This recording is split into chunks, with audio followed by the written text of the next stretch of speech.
Hi, welcome to SBR Videos. I'm Peter Loshak. It's week 14 in the NFL, and we're talking right now with SBR contributor Doug Upstone, doing our regular spot with him called False Favorites and Top Underdogs. Doug Upstone, thanks for being back with us. Peter, I'm glad to be back here once again. Yes, and for me, always the Thanksgiving weekend tends to be feast or famine, and the sports book, they got some of my cash last week out of these picks. But nonetheless, as is the case with all sports betting, you get an opportunity the next day or the next week, and that's the thing. So this week I have 2 false favorites and 1 live underdog. All right, you feeling confident about your picks this week? I do. Well, actually, I don't. There's very few weeks I don't feel confident about it. Right. Even though last week, I have to say, last week I was a little leery, and I paid the price, but not this week. All right, well, hey, look, these NFL lines are very tough, and if you're hitting, 56, 57% over the entire season, that's very, very impressive. All right, so what's your first false favorite for us, week 14 NFL? Peter, my first false favorite is the New Orleans Saints. Now, you might have noticed I'm not exactly sold on the Saints as being a really good team this year. And, even though their offense is very dangerous, which adds to their potential, last week, if Pittsburgh does what they should have done in their first 3 drives, they're up 21-0 as opposed to down 7-6. And even at that, New Orleans was ahead in the fourth quarter, 35-16, and still had to hold on. So why would I consider New Orleans to be a bad bet as a double-digit favorite against Carolina, who's 1-8-1, since week 3? Well, first of all, you got a division game, so I think that's going to add a little juice to what Carolina brings to the table. Last week, Carolina actually outgained Minnesota by 138 yards and were undone by 2 blocked punts, which were immediately turned into touchdowns. And also, you got to consider that New Orleans has the 31st ranked total defense. Now, when I look at this one step further, we got Carolina is 12-6 against the spread in the Big Easy, and the NFC South is one of those weird, almost kind of like college divisions, if you will, to where a lot of unusual things occur when teams go to different places. So I look at this game, I think New Orleans is still going to come away the winner, but I definitely think it'd be by less than 10 points.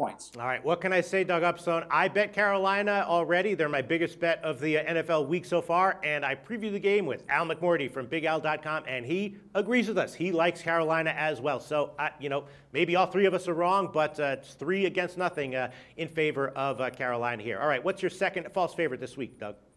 My second one is on Detroit, being a chalky favorite this week. Now, the Lions' offense awoke last week on Thanksgiving against Chicago, scoring 34 points. But to be double-digit favorites again, I'm not so sure. Because first of all, look at their offense. It's only averaging 19.2 points a game, even with that outburst, against teams that are allowing more than 23. So that's not a very good indicator in terms of their offense being consistent.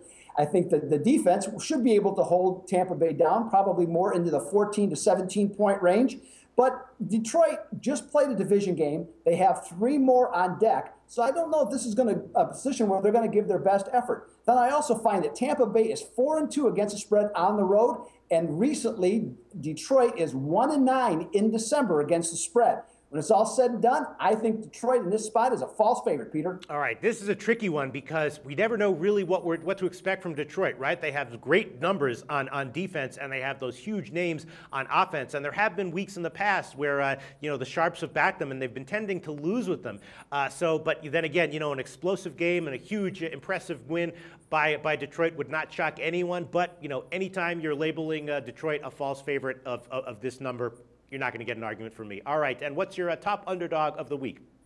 My top underdog is going to be on the Seattle Seahawks this week, Peter. I think it's very interesting that the sportsbooks came out with this game and had it as a pick, because when you think of Philadelphia being at home, I guess what they're saying is they think Seattle at this point of the season is still the better team. Now, I look at Pete Carroll's crew, and I think they're really starting to come around and starting to look each week a little bit more like last year's team, with a punishing running game, Russell Wilson making plays with his arms and his legs, and the defense returning to suffocating the opposing team. Now, I'm not expecting Seattle to hold Philadelphia without a touchdown like they have their last 2 opponents, but with their pass rush coming around again and the Legion of Boom secondary starting to play up to their level of potential, I could see Mark Sanchez throwing a couple of passes up for grabs, which Seattle could nab and immediately turn into points. For my money, I'll take the Super Bowl champs as a live dog in Philadelphia this week. All right, makes sense. I always like fading Philadelphia as a home favorite almost in any situation. Nice picks this week, Doug Upstone. We will see how it turns out. We'll talk to you next week. Thank you, Peter. The SBR network offers free sports picks and game breakdowns, big money free betting contests year-round, a real-time Vegas-style odds monitoring service, and much more. So come see for yourself. To stay updated on SBR news and promotions, follow us on Twitter, Facebook, and Google+, and do be sure to subscribe to the Sportsbook Review YouTube channel to catch all our daily sports shows.